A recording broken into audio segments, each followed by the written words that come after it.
Jesus is the pivotal point between Christianity and Islam. Stop. Let's think about this for a second. Islam teaches monotheism. Islam teaches following God, worshiping God. Islam teaches a lot. There's a lot of violence there, but again, a lot of violence looks similar somewhat to the Old Testament. What is the pivotal point as far as we're concerned? Well, when we talk about Jesus' life in Islam, what does Islam deny? Well, first, we've seen that Islam denies Jesus' crucifixion. Chapter 4, verse 157, وَمَا قَتَلُوهُ وَمَا صَلَبُوهُ. He was not killed, nor was he crucified, but so it was made to appear to them. So Jesus did not die on the cross, according to Islam. If he did not die on the cross, he could not have been raised from the dead, so Jesus' resurrection is denied by Islam. And then, of course, we have chapter 5, verse 72 of the Quran, where if you believe Jesus is God, then you will go to hell. Chapter 5, verse 116 of the Quran, where Jesus denies ever claiming to be divine. So what do we have?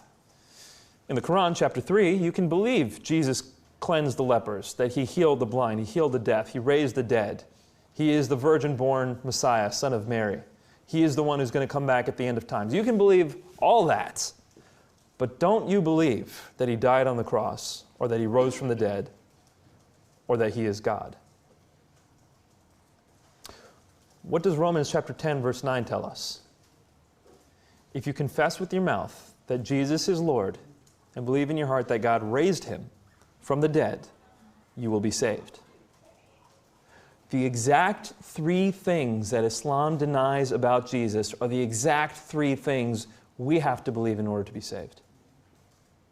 Death, deity, and resurrection of Jesus Christ. That's not a coincidence in my book.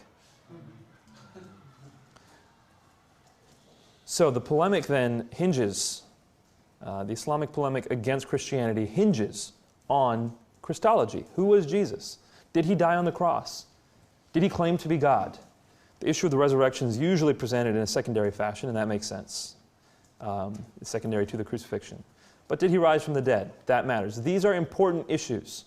And so what we're going to go through right now is what some of you would term Christian apologetics, but it's intimately related to Islamic apologetics, and we're going to be looking at this from an Islamic lens, but the same issues you would see elsewhere.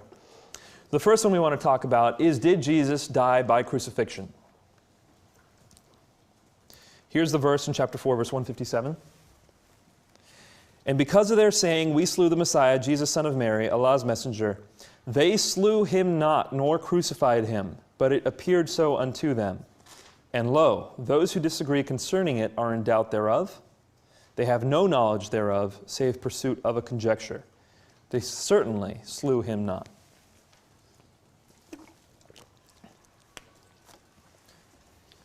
I call this the Islamic litmus test.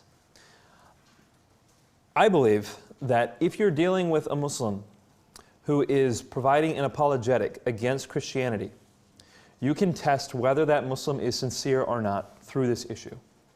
And that's why I call it the litmus test.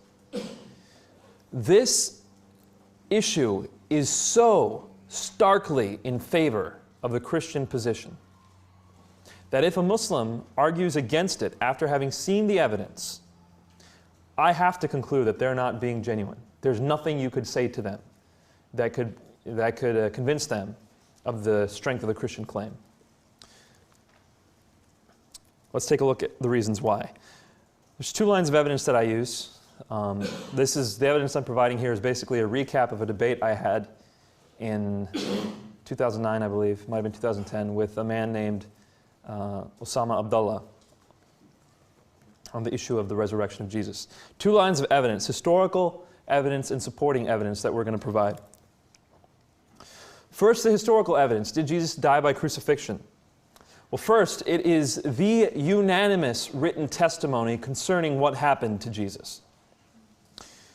When we look at Jewish references, we have multiple Jewish references. We've got the Talmud, we've got Marabar Serapion, who's writing a letter, we've got Josephus, the Jewish historian, who's writing for the Romans.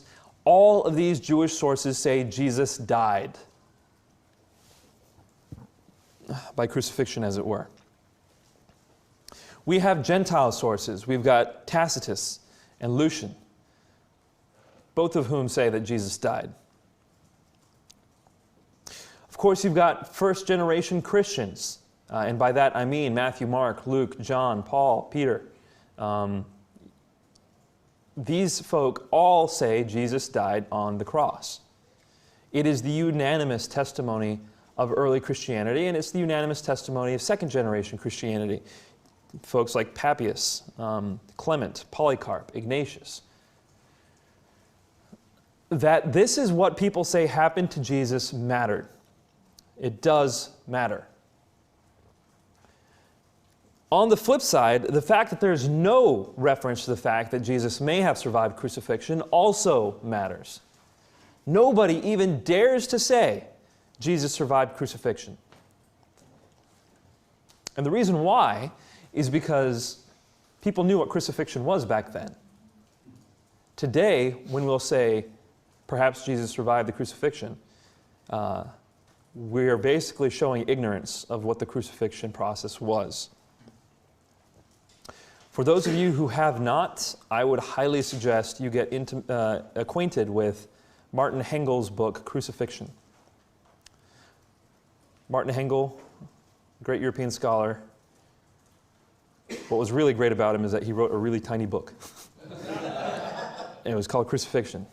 Easy to read, gives you a whole new perspective on how ghastly the crucifixion was, how difficult the process was. As it turns out, people used to say, let no Roman citizen even hear the word crucifixion. It is so horrendous. The word crucifixion is where we get our word excruciating from. Ex cruce, off the cross. You had to invent a word to describe how bad the crucifixion is. The process of crucifixion starts with flogging.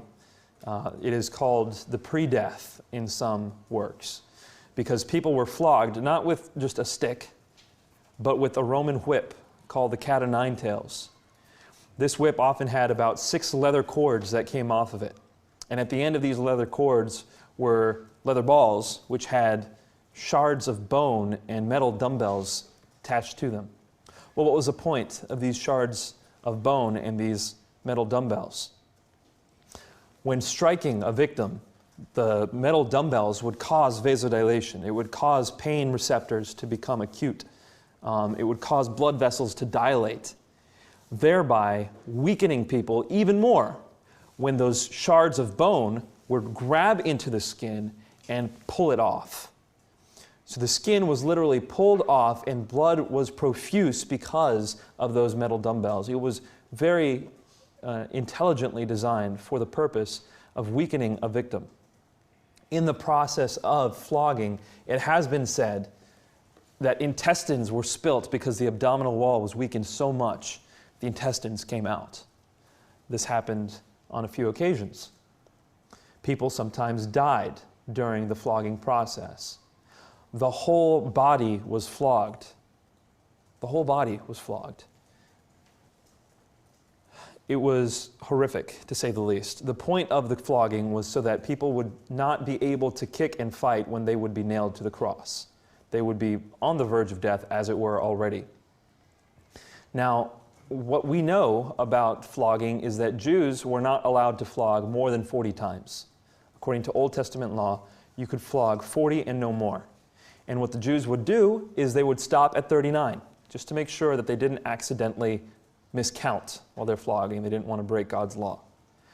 The Romans, in spite of the Jews, would therefore flog more than 40 times to show them, hey, we're not bound by your silly little laws. We're going to flog as much as we want.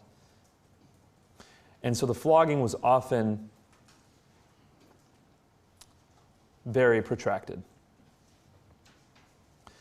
It is at this point that the victim would then be made to sometimes carry the crossbeam to the point of the cross. Not the entire cross, just the crossbeam. And they would walk to that place. By the way, they're being flogged while naked, and they're being crucified while naked. Cheers. So all those wonderful paintings we have of Christ with the loincloth on are lessening the humiliation that our Lord suffered. He was naked on the cross. When being placed on the cross, nails were driven through the arms, not the hands, as is often depicted in medieval statements. The reason why is because back in those days, when someone said hand, they pictured this whole area, not just this area. So it was okay to say hands and still mean here. But this is the only place the weight of a person could be supported, here between the radius and the ulna. And guess what runs right through there? The median nerve. All right. So if you've ever hit your elbow on your funny bone, imagine piercing it with a nail. It destroys your hands. The median nerve is the main sensory motor nerve of the hand, and it destroys your hands. As you're nailed there, your knees are bent slightly, and one ankle is placed over the other, and a 9-inch nail is driven through your feet. This is for more than just torture, though. This is to give you a means to push yourself off of the nail. When you are hanging in this position, if you're just hanging, you will not be able to breathe out. You'll breathe in, and then to breathe out, you have to have some room. You have to have some positive pressure develop, and so your rib cage needs to collapse. And in order to do that, you have to push out. That is what the nail in your feet was for. So you'd push up to be able to breathe out. Otherwise, the victim would die very quickly. And so that nail was actually an additional torture device to make sure that your death was protracted, it was long. And by the way, every time you're pushing up to breathe out, you're scraping a back that has no skin against splintered wood. This is not a fun process. And when you are at the point of death, all the Roman soldiers have to do is see that you're not moving anymore. If you're not moving, you're not breathing, you're dead. But they didn't stop there, because if they weren't sure that you were dead, the Roman soldier could lose their job, be killed, if they weren't sure you were dead. So what they'd often do is they'd administer death blows. This is why the knees of the robbers alongside Jesus were broken. By breaking their knees, they were not able to push up, they would stop breathing, and they would die. Jesus had already given up his spirit, and so they pierced his heart with a spear. Other forms of death blows included crushing the skull with a sledgehammer. It included lighting people on fire, all kinds of horrific ways to crucify people. Anyone who knows the process knows that you will die by crucifixion. There is no account of anybody in history surviving a full Roman crucifixion. There is an account of Josephus seeing 3 friends being crucified. They weren't done being crucified. They were on the cross, but they weren't given a death blow or anything of that sort. Their knees hadn't been broken. And he asked for them to be taken down immediately. They were taken down. And 2 of the 3 of them died anyway, even though they were given the best Roman medical treatment. One of them survived, but guess what? He didn't have a full crucifixion. He didn't have a death blow. There is no account of anyone surviving a full Roman crucifixion. So, to argue that Jesus survived the cross, or that he did not die on the cross, is to argue against the facts. Strongly against the facts. And this is why no one says that Jesus survived crucifixion. It's unthinkable. It's unthinkable that someone would survive crucifixion. That's the historical evidence that we have. But there's also supporting evidence. Scholarship has repeatedly affirmed today that Jesus' death on the cross is the one thing we can be most certain about concerning his life. Paula Fredrickson has said that. Bart Ehrman has said that. Gert Ludemann has said that. So many people have said that, it's silly to even think that scholarship might think otherwise. It's the unanimous testimony of scholarship. If we can know anything about Jesus' life, it's that he died on the cross. That's what they'll say. So the scholarly consensus is quite strong. In addition, the centrality of Jesus' death on the cross to the Christian message kind of mandates that Jesus have died on the cross in order for Christianity to have spread the way it did. That he died on the cross and rose is central to the Christian propagation of the message. Had he not died on the cross, then it wouldn't have been possible for Christianity to have spread the way it did. Again, this is supporting evidence. It's not as strong as the historical evidence was. We also have the issue of prophecies in the Old Testament. In the Old Testament, it seems that the righteous one would be crushed for the sins of many. You have Isaiah 53. You have an image in Psalm 22, what Jesus himself quotes on the cross. When he says, my God, why have you forsaken me?" He's quoting Psalm 22. The righteous servant that is suffering, that is pierced. So you have prophecies in the Old Testament that support this as well. Again, supporting evidence. The primary evidence is the historical evidence. Historically speaking, there is not one shred of evidence that Jesus survived crucifixion, not one. When people began to propose that theory, it was lovingly titled by Josh McDowell, the swoon theory. When people began proposing the swoon theory back in the 18th century, an atheist by the name of David Strauss wrote a critique. It's called the Strauss Critique. And he said that the swoon theory, he didn't call it the swoon theory, but the idea that Jesus did not die on the cross is untenable, because not only would Jesus then have had to break out of the tomb with broken hands and feet and go through and fight these guards and move out of there, that's virtually impossible for a man who had just survived crucifixion. But he would also have to convince the disciples that he was the risen Lord. Well, if you've got a man who barely survived crucifixion, he doesn't look like the risen Lord. The disciples might say, "We got to get you to the hospital," or whatever they had. "We got to get you to medical care." That's how they would respond if Jesus had just survived crucifixion. The fact that he was considered the risen Lord precludes the option that he had just survived crucifixion. That's called the Strauss Critique. And in Western scholarship, that ended the swoon theory. And David Strauss was not a Christian. He wrote one of the most inflammatory works against Christianity for the time. But the Strauss Critique remains the strongest critique of the swoon theory, or the apparent death theory, as it's often called. So the Islamic explanations for 4157, how do they respond to all this? What is their case? The primary one that's used, and the one that was used initially by Muslim scholars, is the substitution theory. It says that Jesus was not killed, nor was he crucified. So Muslims will often say, Jesus was never even put on the cross. And the next part of the verse says, "But so it was made to appear to them." They say, Allah made it look like Jesus was put on the cross. Well, how did he do that? The earliest Muslim explanations for this is that Allah put Jesus' face on somebody else, and somebody else was crucified in his place. Whom, you might ask? Judas is one example that Muslims use in a case of cosmic justice. Judas was put on the cross in place of Jesus.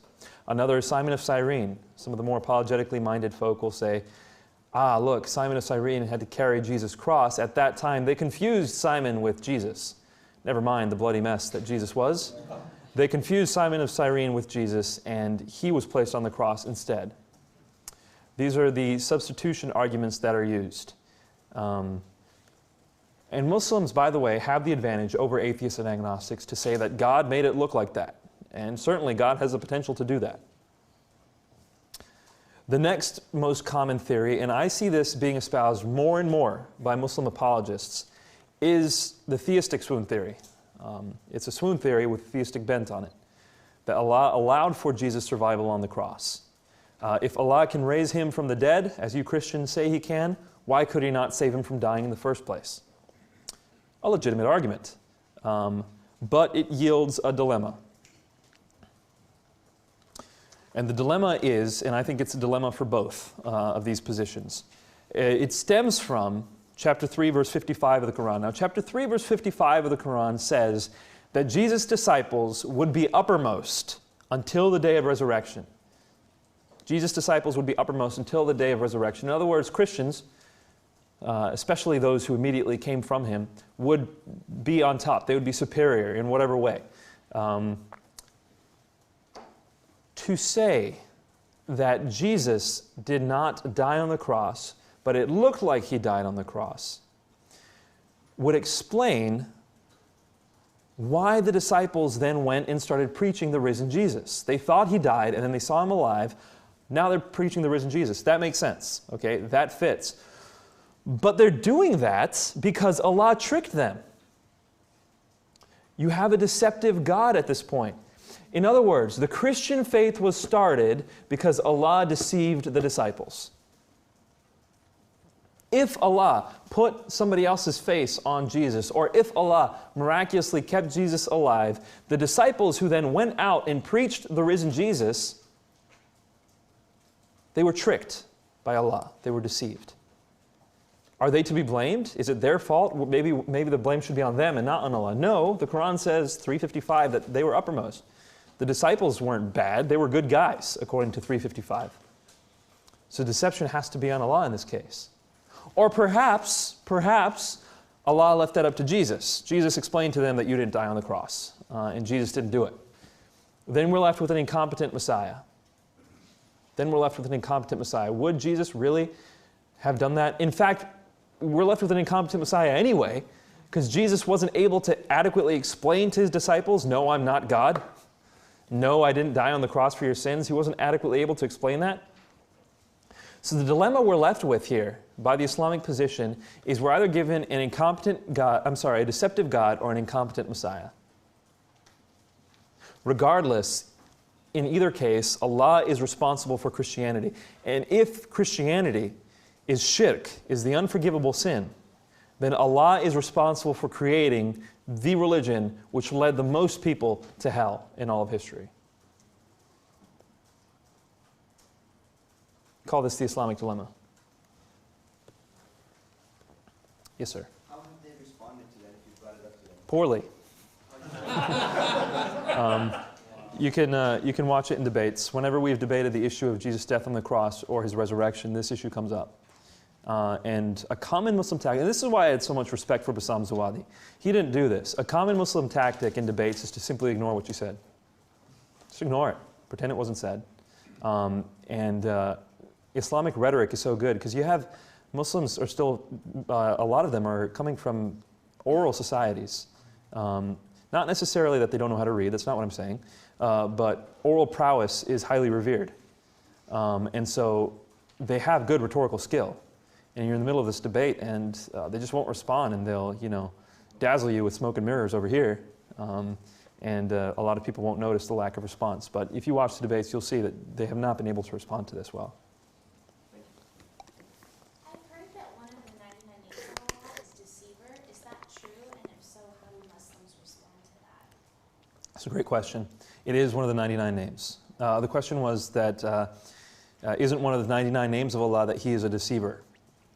In the Quran, there's a verse, I forget where, which says that they planned to deceive you, talking about the enemies of Muhammad. And then it says, but Allah planned to deceive them, and Allah is the best of deceivers. So from that, you get the name for Allah. The idea is, I think from that kind of social context, the idea is, look, they're trying to be resourceful in this way against you, and Allah is more resourceful against them. But it's still deceptive. But deception wasn't as negative back then as it is to us now.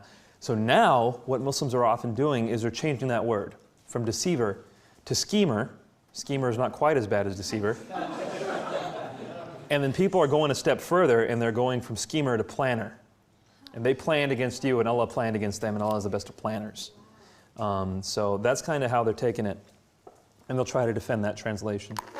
So that's how they respond to that. Any other questions here? Extremely important to be well versed with this. Now, when you, the reason I bring this up and spend so much time on it is if you read, for example, The Case for the Resurrection of Jesus back there, that Mike Licona and Gary Habermas's book, they don't spend as much time on the death of Jesus on the cross. Most Christian apologetic works just simply don't, because they assume you already believe it. Everyone already believes Jesus died on the cross, right? So here you go, let's move on. Let's talk about the fact that he rose. Even in the 4-point response that Mike gives, fact number 2, fact number 1. No, it's fact number 1. Fact number 1, Jesus died on the cross. He just gives it as a fact. It's like, here's a basis that we're starting with. Okay, this is a fact that everyone agrees with. Let's move on. It's like he doesn't spend too much time on it, and he really ought not to. It's so obvious. But when you're debating Muslims or when you're dialoguing with Muslims, this is an important point to bring up. Could their concept of divine determination justify the deceptive God theory? Because via divine determination, Christians were going to go to hell anyway. So this is just his way of leading them to hell? That's a great question. So the question was, could their view of God's divine determination affect whether or not Allah is a planner or a schemer or a deceiver? And I would say indirectly, yes. They never feel like they have to defend God's character, because God can be whoever he wants to be. There's a lot more of an arbitrary nature to Allah in Islam than there is in Christianity. Now, some Islamic philosophy has dealt with that. But a lot of the beautiful Islamic philosophy was undertaken by Muslims called the Mu'tazili. The Mu'tazili were around early in Islamic history, and they imported a lot of Greek philosophy, Aristotle especially, and they were putting together some coherent thoughts. They were introducing reason into the faith. And the Ash'aris, who fought against them, said, you're doing this all wrong. You're bringing foreign thought in. That's not what Islam is about. There was a big battle between the Ash'aris and the Mu'tazilis, and the Ash'aris won. So some of the really good philosophy that tried to reconcile this stuff was early on, and no one pays any attention to it.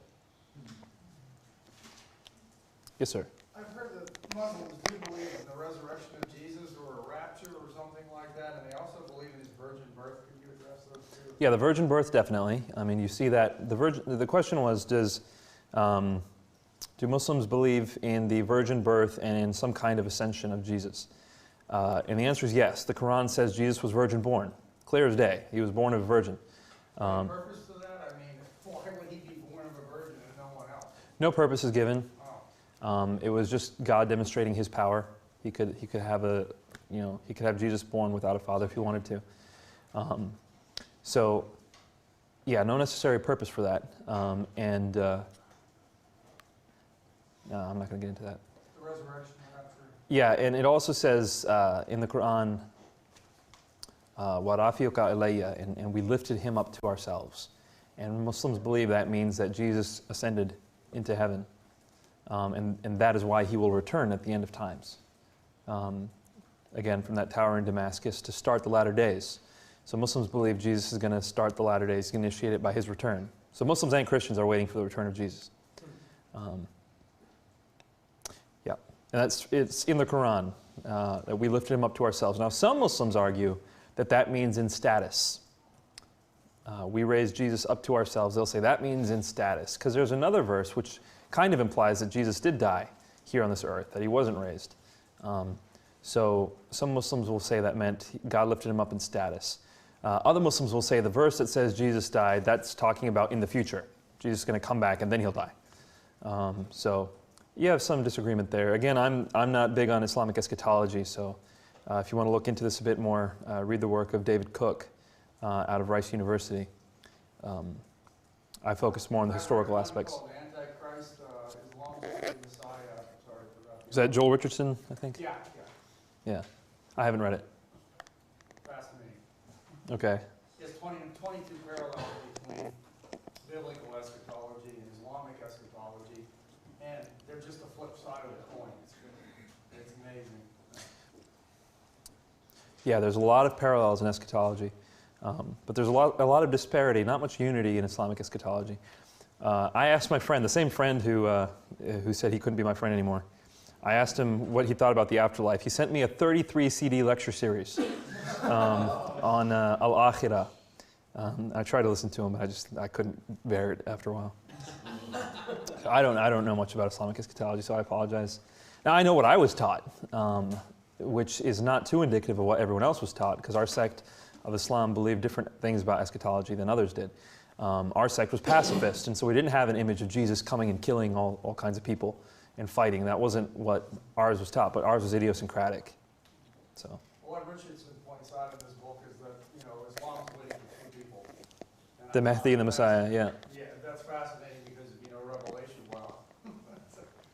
Mm. Satan brings two people onto the scene, so anyway, I won't spoil it. Thanks. Appreciate the consideration. Yeah, I saw another question a moment ago. Okay. So, we have covered the issue of Jesus' crucifixion. Extremely important. Don't overlook it when dealing with Islamic apologetics. But even more important than that, in Muslims' eyes, is the claim to Jesus' deity. Now, I would say the case for Jesus' deity is very strong. Very strong. I would say the case for Jesus' death on the cross is airtight.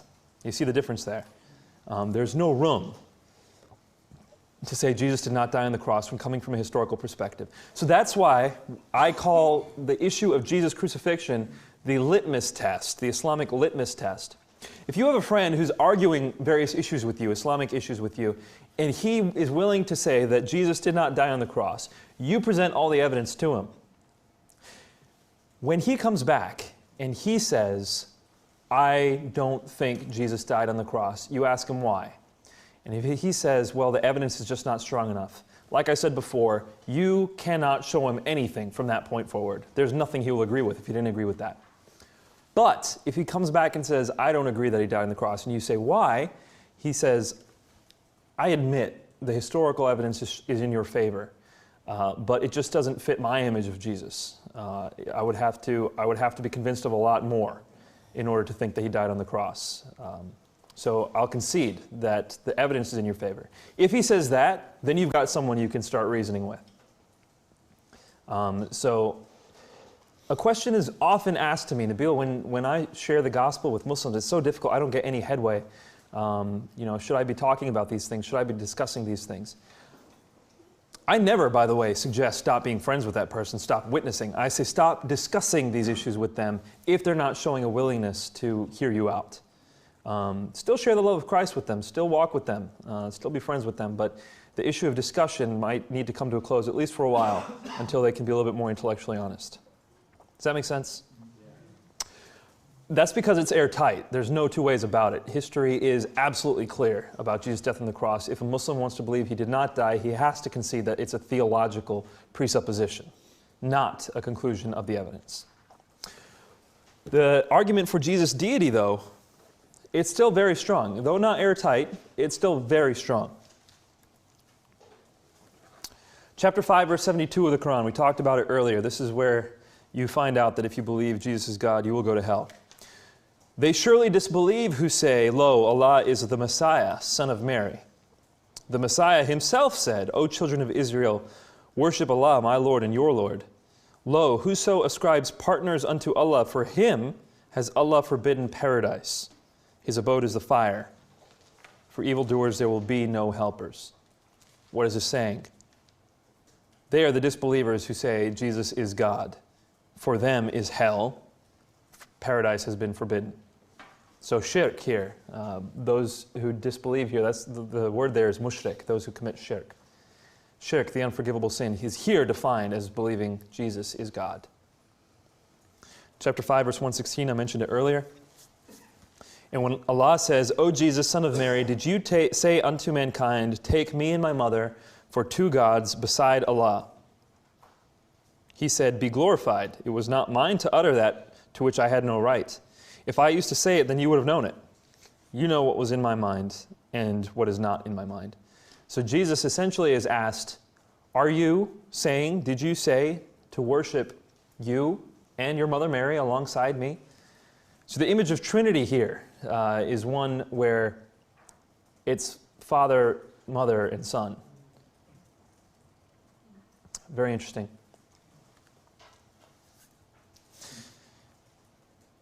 So that's what the Quran says. That's how the Quran depicts the deity of Jesus Christ. That he denied it, and that He would never have said it, and this was something that they said after him. Now, I don't use this approach when I argue the deity of Christ with non-Muslims. I use a different approach. But when I'm talking about the deity of Christ with Muslims, I focus on a holistic gospel message. I think the case for the deity of Christ is made far stronger when we involve Paul. I think it approaches airtight when we involve Paul.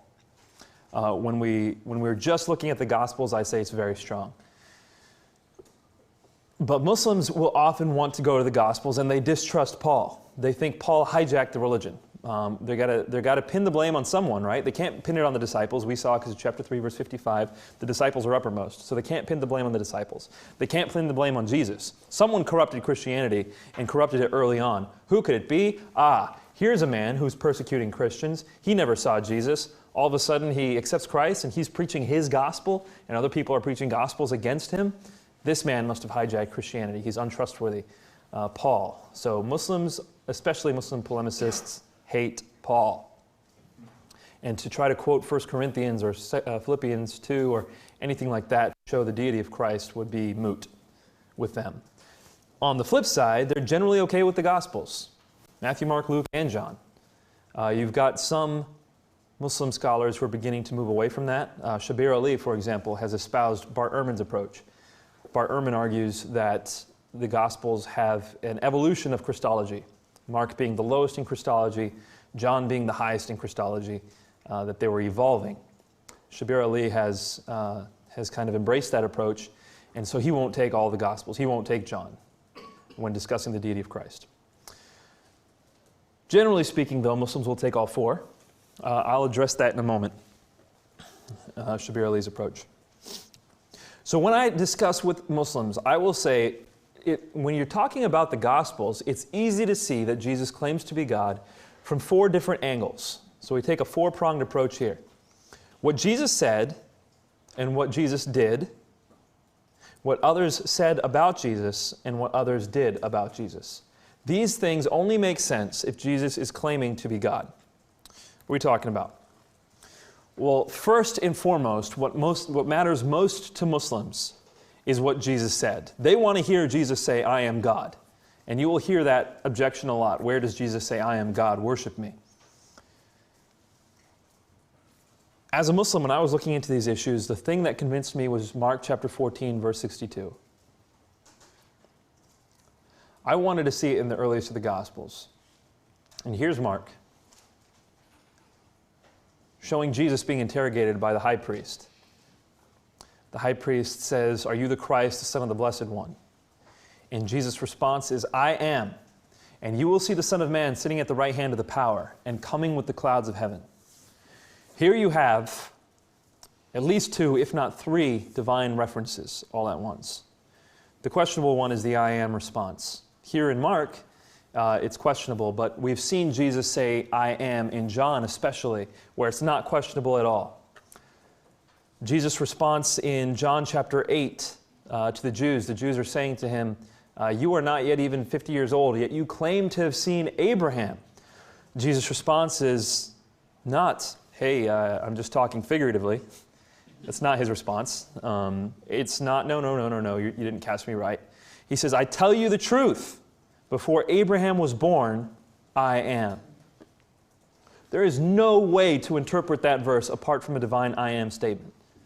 What are these divine "I am" statements? They're found in Exodus chapter 3, verse 14. To begin with, Moses is talking to God in the burning bush. And he doesn't want to call God Bush. So he says to him, "Who shall I say has sent me? What's your name?" And understand, in those days, especially pre-literate dynamics, you got to keep these in mind. In those days, names really mattered. There was power in a name. You would pray in a name. You would do rituals in a name. Your deity's power was often shown through their name. And so he wanted to know God's name. He said, "Who shall I say has sent me?" when I go talk to the Hebrews. And God responds, "I am that I am," or "I am who I am." Tell them "I am" has sent you. God's like, "My name doesn't matter. What matters is that I am God. I'm eternal.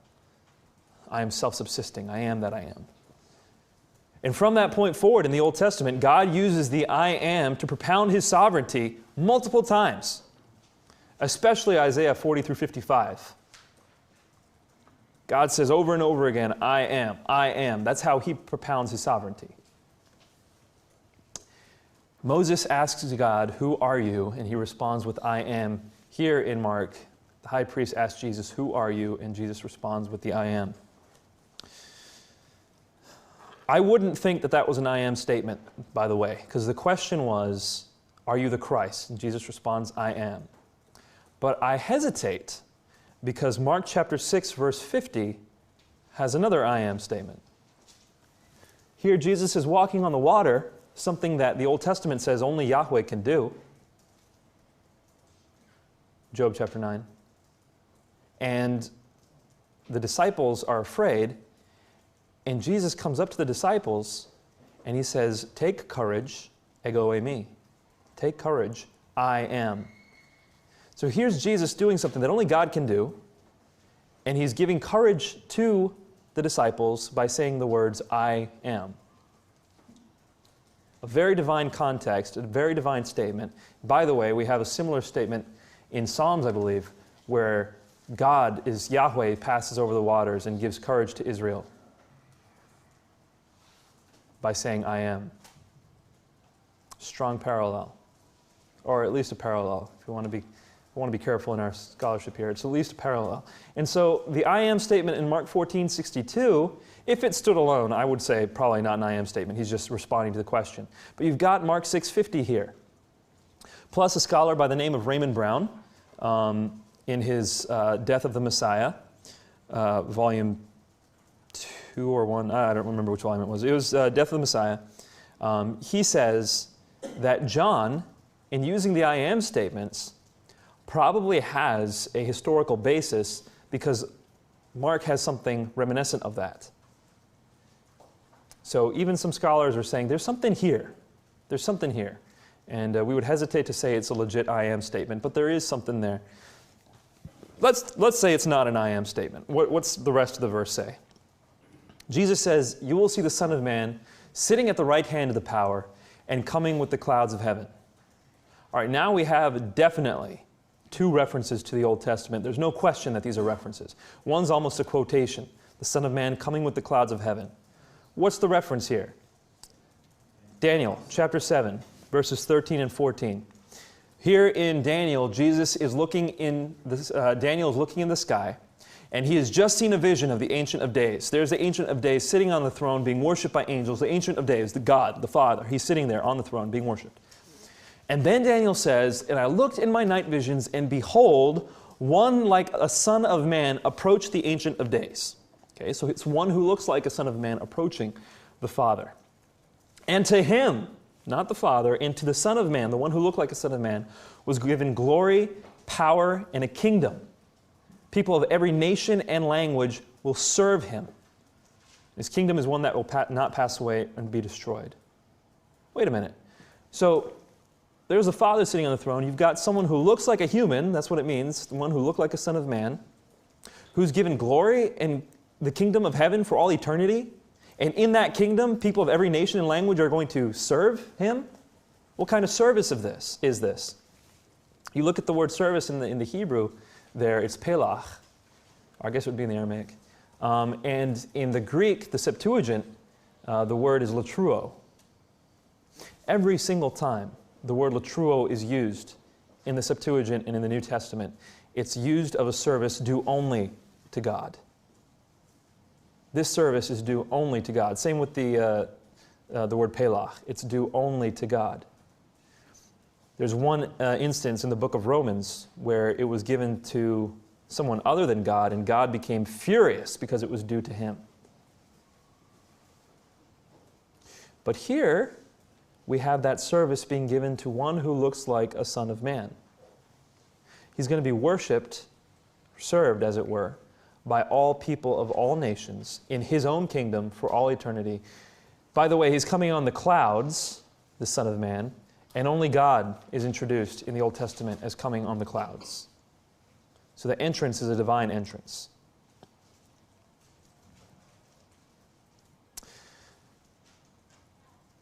Jesus, when he calls himself the Son of Man throughout the Gospels, he calls himself the Son of Man over 80 times if you count all 4 Gospels. Nobody else ever calls Jesus the Son of Man. Not once. There's one occasion in the book of John where people say, "Who is this Son of Man?" That's it. I mean, that's as close as they get to calling him the Son of Man. So the term Son of Man here is used explicitly by Jesus. It doesn't exist before, let me put it this way. They weren't expecting the Messiah to call himself the Son of Man. No one was expecting the Messiah to call himself the Son of Man. And after Jesus, no one refers to him as the Son of Man afterwards. They're not going around calling him the Son of Man. They're calling him the Christ. Why does that matter? That Jesus called himself the Son of Man passes the criterion of double dissimilarity, or the criterion of dissimilarity, as it were. This criterion is the most stringent criterion used by historians to determine whether Jesus actually said something. The most stringent one there is. There's nothing more stringent than that.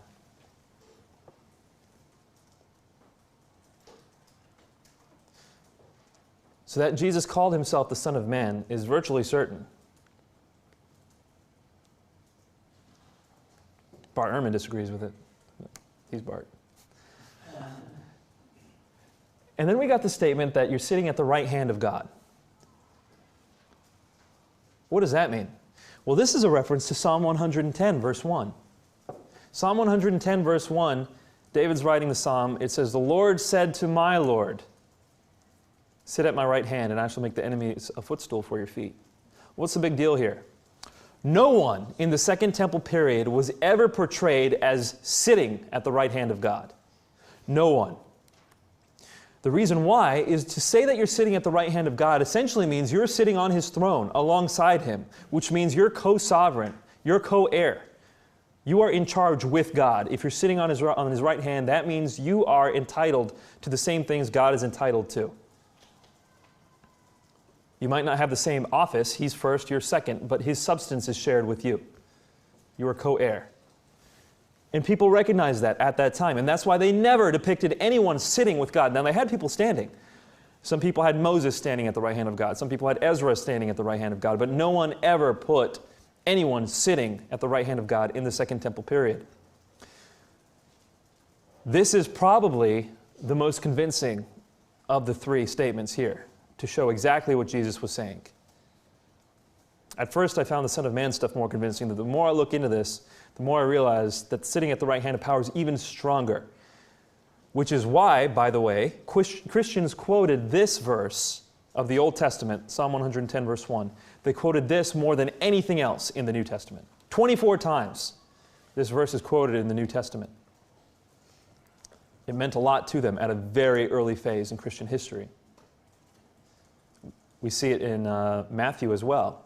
When Jesus is asking them, he's asking the people, who do you think is superior, David or the Messiah? And then he quotes this. So we find it throughout the Gospels. So right here, by the way, when Jesus says that he can sit at the right hand of God, do you understand the image that's being drawn here? You've got the Holy of Holies, which is kind of the inner sanctum. It's a reflection of God in heaven, correct? You guys, you with me? Am I losing you? Do we need to take lunch? Okay. So you got the Holy of Holies. This is kind of the reflection of God's place in heaven. What is the throne? What is the reflection of the throne in the Holy of Holies? The mercy seat. The Ark of the Covenant. Jesus is saying that he can go into the Holy of Holies and sit on the Ark of the Covenant. Yeah, that's where Hebrews gets a lot of its Christology from. And Hebrews does quote Psalm 110, verse 1. Now let's stop and think about this for a second. He's talking to the high priest. Who's the high priest? This is the guy who can only go into the Holy of Holies once a year on the Day of Atonement. And when he does that, he wears a rope around his leg in case he accidentally does something blasphemous and they have to drag his dead body out. That is the guy he's talking to. He says, I can march in there right now and sit down right on that throne. He's not saying anything light here. He is going all out. So in Jesus' words then, Mark 14:62, he claims to be the I am, if you think that's strong enough, definitely claims to be the Son of Man coming on the clouds, and definitely claims to be sitting at the right hand of the power. Potentially a threefold claim to deity. I am the God of Moses, I am the God of Daniel, and I am the God of David. Which is why they rip open their robes and they say, what more reason is there to question this man? He's committed blasphemy before all of you. Let's crucify him. Abundantly clear that Jesus here claims to be divine. People who argue with that, for example, Bart Ehrman. I keep bringing up Ehrman not because he's, my punching bag, but because he was my professor at UNC, and so I got to interact with him a lot. I asked him, I said, what do you think of Mark 14:62? He says, it doesn't make sense. And I said, what do you mean it doesn't make sense? He said, in order for this verse to make sense, Mark would have to think Jesus claimed to be God. Yes. Yes. And he says it doesn't make sense. Mark doesn't know what he's talking about, is what Ehrman says. Ehrman, in order to get around that, Ehrman says that Mark said that, or Mark had an improper view of blasphemy. He says Mark had an improper view of blasphemy. This wasn't actually blasphemous. Mark was actually thinking that claiming to be the Messiah was blasphemous, and therefore he was crucified for blasphemy. Whereas claiming to be the Messiah was not blasphemous in that time. We know that. There were all kinds of people who claimed to be the Messiah, and they were beaten often. They were considered stupid, and they were let go, but they weren't crucified for blasphemy. You're only crucified for blasphemy for either uttering the divine name or, according to Philo, for according divine prerogatives for yourself. So Ehrman says he thought that claiming to be the Messiah was blasphemy. No, Mark knew that claiming divine prerogatives for yourself is blasphemy. And that's what he's showing Jesus doing. Okay. Anyhow. So that's what Jesus said. And there's a lot more that we could put in there, but I focus on Mark 14:62. What did Jesus do to this end? Well, according to the Gospels, he forgave sins. Mark chapter 2, so that you may know the Son of Man has authority on earth to forgive sins, he said to the paralytic, I say to you, arise. Chapter 2, verse 10 of Mark. He heals a paralytic, forgiving him his sins. What did everyone respond at that time? What did the scribes and Pharisees, I think it was, in that event, what did they respond by saying? This man blasphemes. This man blasphemes. Why are they saying that? Because Jesus is according a divine prerogative for himself, the forgiveness of sins. In addition, Jesus does miracles in his own name. Lepers will come to him and they will say, can you cleanse us? 2 lepers come to him in Matthew, I think it's chapter 8. They say, can you cleanse us? And he says, do you believe that I can do this? And they say, yes. And he says, by your faith it shall be done. Faith in whom? In him. He said, you believe I can do this? He's doing this miracle in his own name. And that's extremely important. You don't see anyone doing that in the Old Testament. You don't see Elijah doing a miracle in his own name. You don't see Elisha doing a miracle in his own name. They're doing it in Yahweh's name. Jesus does it in his own name. What do others say about Jesus? Okay, what do you have John saying about Jesus? You have John saying that Jesus is the Word of God and that he is God, John chapter 1, and that nothing came into being except through him. Bless you. And the Word became flesh and dwelt among us. He makes it abundantly clear that he's talking about Jesus. And then in verse 18, he says that Jesus is the only begotten God. John 1:18. So John makes it very clear that Jesus is God. And so does Thomas. At the end of John's Gospel, Thomas bows down. I believe it's 20:28. He bows down and says to Jesus, my Lord and my God. Kuriasmu kai theasmu. The same construction is used in Psalms. It's inverted, but it's referring to Yahweh, my Lord and my God, or my God and my Lord in Psalms. Here it's made really clear. In fact, some people believe that this is the climax of John's Gospel, the proclamation from Thomas that Jesus is God. And what is it others did about Jesus? Okay, well, this only makes sense if Jesus claimed to be God. You have some people who worshipped him. We see the disciples worshiping him in the boat, proskuneo. You see, well, there are plenty who bow down to Jesus, and the word proskuneo can be translated worship. Muslims will often respond to that, by the way. They'll say, look, in the Old Testament, people are bowing down before others. Proskuneo means just bow down. They didn't actually worship him, they just bowed down. Well, not necessarily, because what does Matthew and Luke say? They say, you must worship the Lord your God and serve him only. I believe that's 4:10. Jesus says you must worship the Lord your God and serve him only. Well, the word worship there, you must worship the Lord your God only, that's proskuneo. So Jesus says don't bow down to anyone, which is exactly why in Acts you see when people start bowing down to Paul and Barnabas, that they rip their clothes and they say, we are not gods, don't do that. When Cornelius bows down before Peter, he says, don't do that, I am just like you. And John in the book of Revelation, when he bows down to the angel says, no, I'm just a servant, don't bow down to me, don't proskuneo, because Jesus said, you must proskuneo to God alone. And yet, people bowed down to Jesus in the Gospels, and he was fine with that. In fact, in 20:28, in John, when Thomas does that, he says, it's about time. On the other hand, those who were against Jesus, what did they do? They crucified him for blasphemy. Well, what was blasphemy at the time? You can read Darrell Bock's work on blasphemy. It's probably the most comprehensive. I think it's called Blasphemy and Exaltation in Judaism. I think that's the name of his book. A shorter work is by Adela Yarborough Collins called The Blasphemy in Mark 14:62. Both very good works. What was blasphemy at the time? It was either uttering the divine name, Yahweh, that would be blasphemy at that time, or it was according divine prerogatives to yourself. And we get that through Philo. Philo was writing, and in his writings he indicated that simply saying that you have things that belong only to God is considered blasphemy. How do you spell Philo? Philo.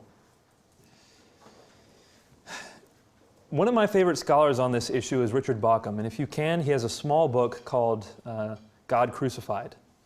Small book, quick to read. What he points out is that Jesus is claiming for himself, and the early Christians claimed for Jesus those attributes, specifically those attributes which distinguish Yahweh from everything else. So he says there are two things which distinguish Yahweh from everything else: Creator and Sovereign. Creator and Sovereign. And he says in early Christianity, both titles were ascribed to Jesus: Creator and Sovereign.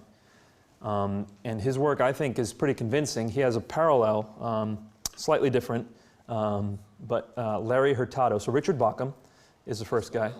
Bauckham. Richard Bauckham, just retired out of Edinburgh. What's the name of his book? God Crucified.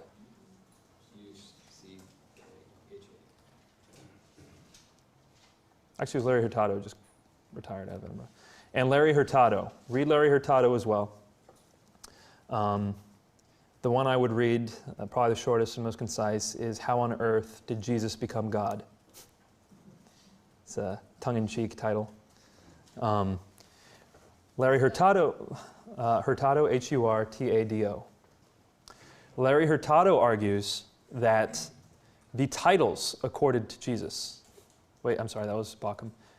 Larry Hurtado argues that the rituals performed in Jesus' name, the actions that were performed, those are something that were only for God.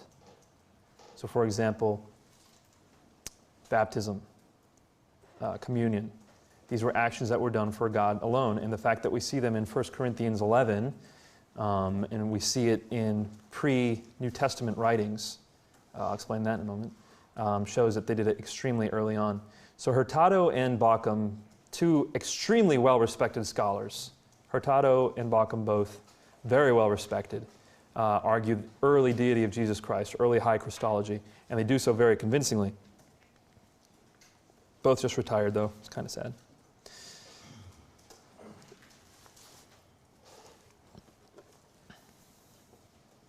Any questions on that? I saw some hands and some confusion. General aura of confusion emanating.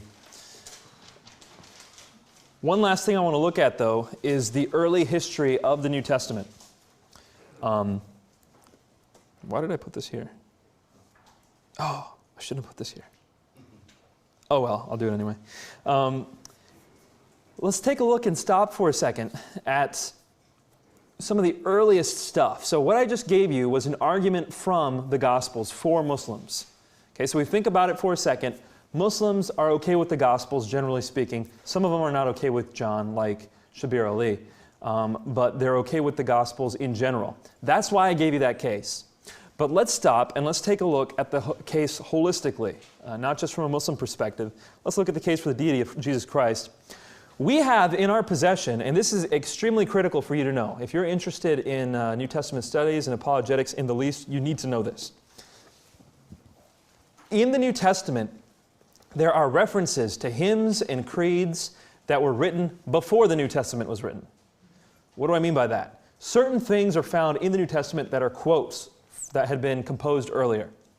One of the most famous of those is 1 Corinthians 15, verses 3 to 8, where Paul says, "For what I received I delivered to you as of first importance, that Jesus died on the cross for our sins, according to the Scriptures, etc." And he says that he was raised and he appeared to Peter and to the disciples, and then to the 500, and then last of all to me as one untimely born. What is Paul doing? Well, according to the Jesus Seminar, so these aren't folks who are evangelicals, to say the least. According to the Jesus Seminar, what Paul is doing is he's quoting something that he received from the disciples early on. So early, in fact, that it probably comes from the first 10 years of Christian history, and that's a very conservative statement. James D.G. Dunn, in his book, Jesus Remembered, says that this section of the New Testament, so this creed from 1 Corinthians 15, 3 through 8, is no later than a few months after Jesus' crucifixion. And James D.G. Dunn is no one to mess with either. Very highly respected New Testament scholar. So, months after the crucifixion. How many months? 1 year? 18 months? I don't think he would have said the word months if he meant more than 2 years. So, I asked Mike Lacona what he thought, and he thinks that it couldn't be any later than 18 months. Then again, we could just email Dr. Dunn, see what he says. So we have this creed which mentions the death of Jesus on the cross and his resurrection within 18 months of Jesus' death, according to Dunn, and no one says any later than 40 AD.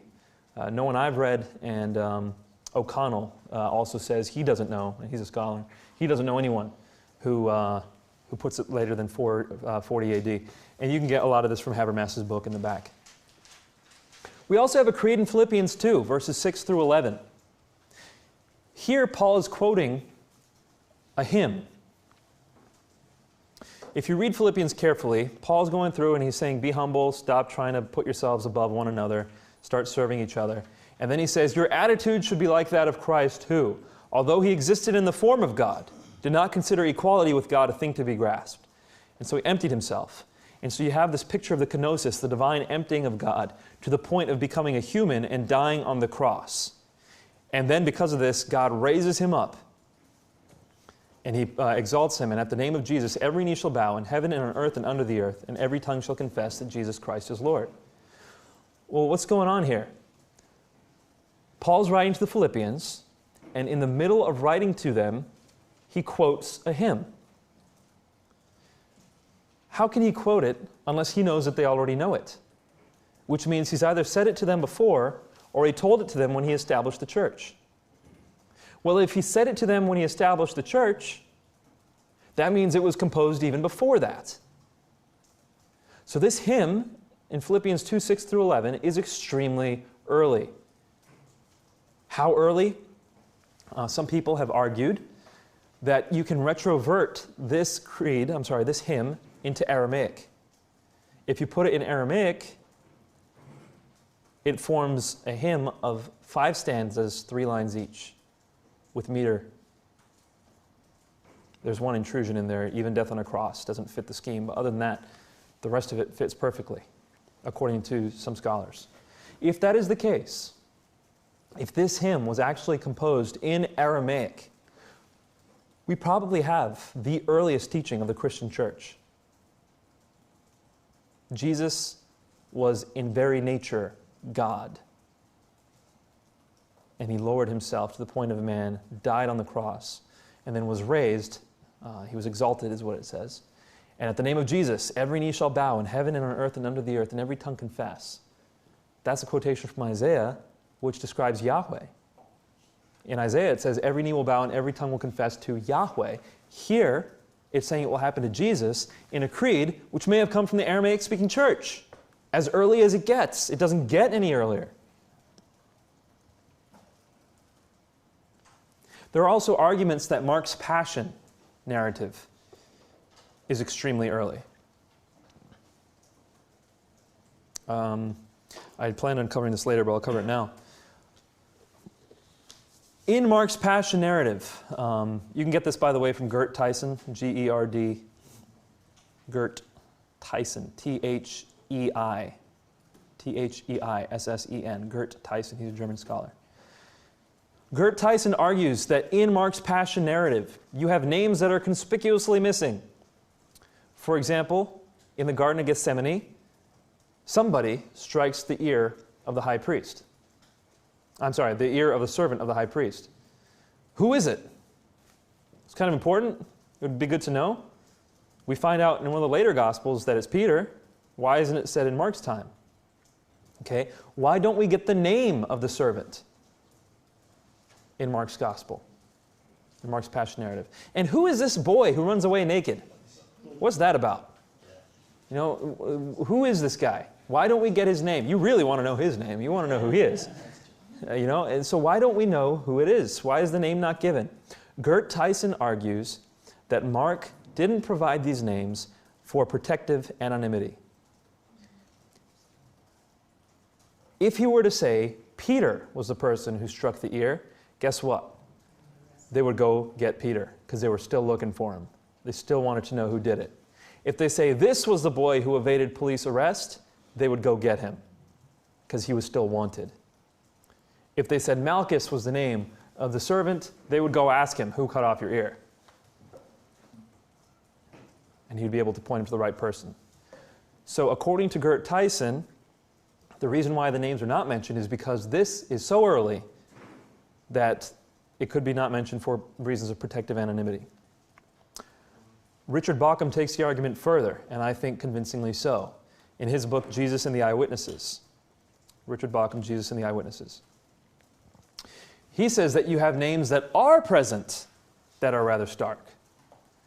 We take a look at, for example, Bartimaeus. Why in the world is blind Bartimaeus' name mentioned? There's a ton of blind people who are healed. Why was Bartimaeus' name mentioned?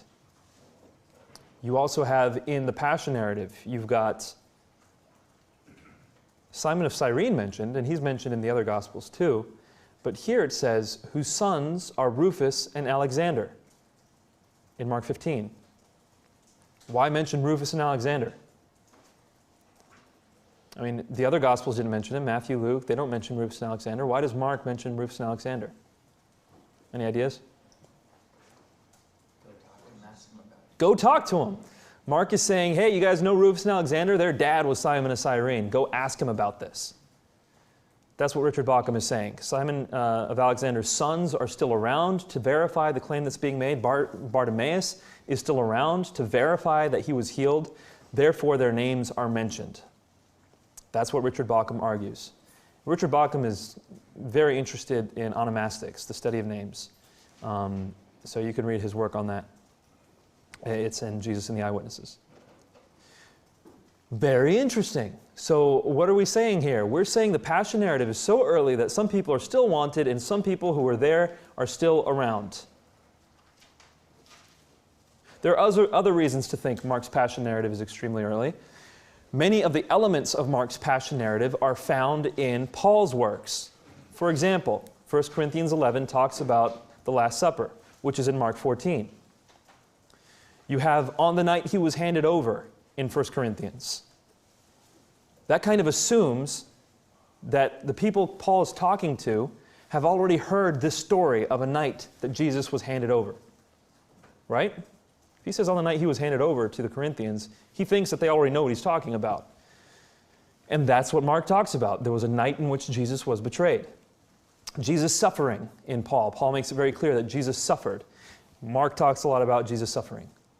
So you've got a lot of parallels between Paul's writings and Mark's passion narrative, which make you think that Mark's passion narrative was extremely early. For all these reasons, Mark's passion narrative can be dated, potentially, not with a lot of confidence, but with some confidence, to an early date, perhaps even in the 40s or 50s, maybe even in the 30s. There's one argument that it was in the 30s. I don't know about this, but the argument is, who mentions Caiaphas' name? Matthew. Who doesn't mention it? Mark. When Mark says the high priest, why doesn't he say the high priest Caiaphas? The argument goes, because Caiaphas was still the high priest. So all he had to say was the high priest. And they knew who he was talking about. Well, Caiaphas stopped being the high priest in 37 AD. So if that argument is sound, then Mark's passion narrative is before 37 AD. How early? Who knows? But it's really early according to these arguments. And it definitely predates the actual writing of Mark. So what do we have? We have the earliest layer of earliest layer of Christian history in the New Testament. And what do those layers proclaim? 1 Corinthians 15, 3 through 8 proclaims the death and resurrection of Jesus. Philippians 2, 6 through 11 proclaims the death, deity, and resurrection of Jesus. And Mark, death, deity, and resurrection of Jesus. The earliest layer of Christian history in the New Testament proclaims exactly those things we ought to believe in order to be saved, according to Romans 10:9. Coincidence? I don't think so. This is good to know for your own personal edification. This is also good to know for Islamic apologetics. If you're going to converse with Muslims, it's good to be able to say with confidence, the earliest level of Christian history is that which proclaims the deity of Christ, His death on the cross, and His resurrection from the grave. That is precisely the things that Muslims don't want early Christianity to proclaim. Biola University offers a variety of biblically centered degree programs, ranging from business to ministry to the arts and sciences. Visit biola.edu to find out how Biola could make a difference in your life.